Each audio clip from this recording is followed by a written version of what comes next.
Hi, this is Shay Veronica.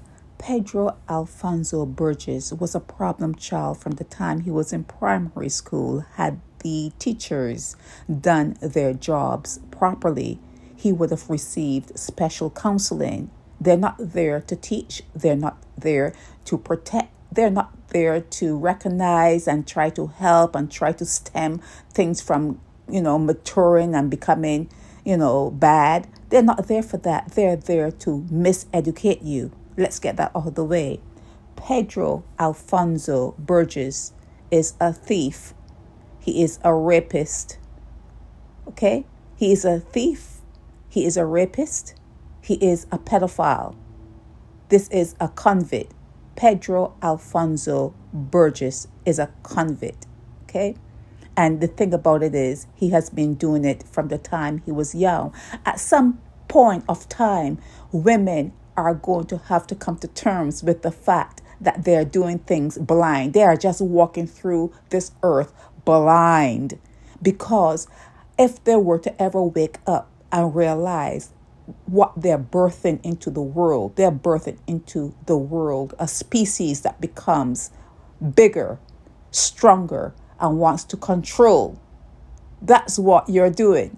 You're creating a species that wants to be in control of you. They want to rape you. They want you to be maids to them. They want you to look after them after they've done everything they can do, and then they're no longer viable. They want you to be their nurse. Okay? That's what you are bringing into this world. You're going to have to come to terms with that sooner or later. Sooner or later, women are going to have to come to terms with what they are supplying the world with. Now, Pedro Alfonso Burgess went on throughout Barbados, and he has raped people. He has raped people that came forward. He has raped people that did not come forward. He has admitted to raping even a 14-year-old. He is before Lorianne Smith Bovell. She is a hater of women too. In my opinion, Lorianne Smith Bovell should not be a judge.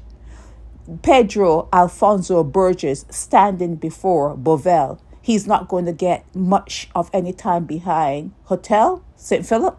He's not. She's going to be sympathetic to Pedro, because from my vantage point, from my looking at her and observing cases that she rules on, from my point of view and my opinion, Lorianne Smith Bovell is sympathetic to men.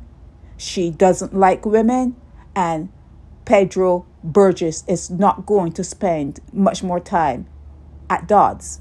Okay, so Pedro Alfonso Burgess is going to be soon back out on the streets. You should look at this photo of him and look out for him. He's still, when he comes out from Hotel in St. Philip, he's still going to be a rapist. He's still going to be a pedophile. He's still going to be a thief. He's still going to be everything that he was put away for. He's still going to be that. Okay? They don't change. People don't change. You have to make them change, like maybe removing the appendages that he uses to commit the crimes. That's the only change will be you. The only change will be you making that change on him, making that change for him, making the change so he knows, if you come here, if you breach my sanctity, if you breach my home front, this is what is going to happen to you. That's the only change you will see in Pedro. On his own, he doesn't have the strength to change. And with Lorianne Smith Bovell's, she's going to give him a slight sentence when they come back before her. When he comes back before her March 8th for sentencing, she's not going to do much. She's a weak judge. She does not like women, in my opinion. So she's not going to throw the book at him, because him raping women, that doesn't mean anything to someone like Bovell. Okay, so we will see what happens to him. I'm going to mark my calendar for March 8th to see what the sentencing is going to be for Burgess. and his picture is here. His photo is here. Now you know what to look for when he comes back in your neighborhood. But believe you me, he is not going to change. Any change within him, you are going to have to do for him. You're going to have to help him. Sherry Veronica.